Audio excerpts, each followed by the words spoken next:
And just like that, the Dallas Mavericks 2019 preseason has come and gone. The Mavs finished 2-3 in the preseason, dropping their first 3 and winning their last 2 in blowout fashion against the Oklahoma City Thunder and the Los Angeles Clippers up in Vancouver. Unsurprisingly, Luka Doncic and Kristaps Porzingis were the biggest bright spots for the Mavs during the preseason. Luka's per 36 numbers were absolutely incredible.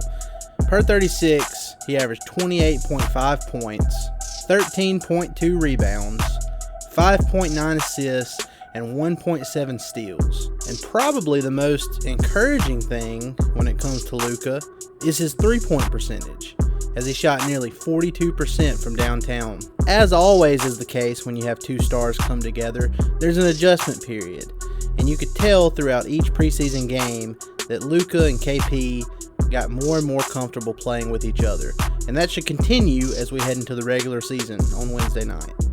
Porzingis' per 36 numbers were also impressive.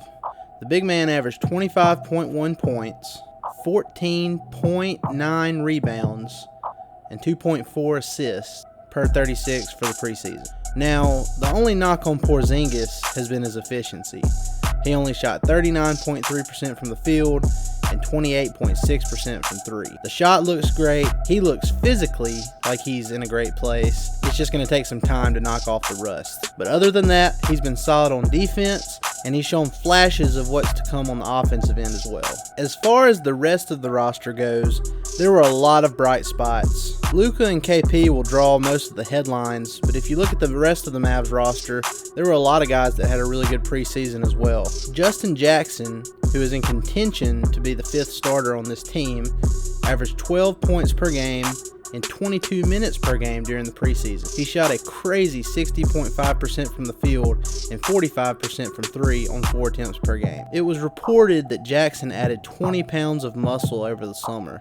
And with the way he's been able to defend on the perimeter and being able to hold his own in the paint, it seems as if those reports were true. His shot looks a little bit quicker. He just seems to look like a more confident player, and I'm really excited to see what he can bring to the table this season. DeLon Wright's numbers during the preseason aren't eye-popping. He averaged 5 points, 3 assists, and 3 rebounds in 20 minutes per game. But Wright does a lot of things that don't show up in the box score too. He gets up into his defenders. He jumps passing lanes, gets tons of deflections, he contests every shot, and is just one of those players that you like to have on your team.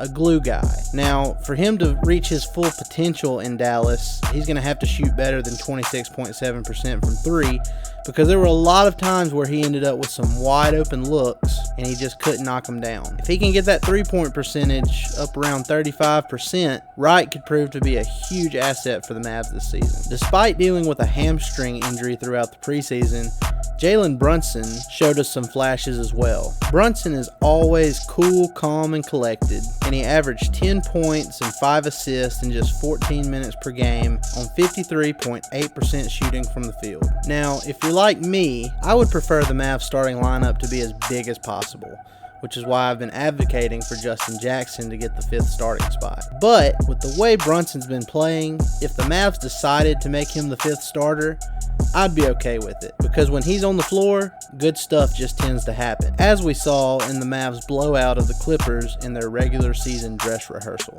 And finally, another bright spot that maybe not a lot of people saw coming was Tim Hardaway Jr. Nobody talked much about Hardaway Jr. over the summer, whether it was because of his inefficient shooting percentages from previous seasons or the fact that he was coming off a stress fracture on his leg. But despite all that, THJ put up some impressive numbers, averaging 12 points on 47% from the field and 43% from 3. And the biggest difference, in my opinion, is that he's attempting less field goals per game. Last season he shot 15 per game. This preseason, he only shot 9 per game. If he can keep that up and play within his role, Hardaway Jr. could be an unexpected key contributor for a Dallas Mavericks team desperate to get to the playoffs for the first time in 3 seasons. Overall, it was a really productive, really optimistic preseason for the Mavs. They started out slow, but they looked better as they went on, and all signs are pointing to a great 2019-2020 season. The long wait is finally over, and the regular season is finally upon us. The Mavs open on Wednesday at American Airlines Center against the Washington Wizards. Let the games begin.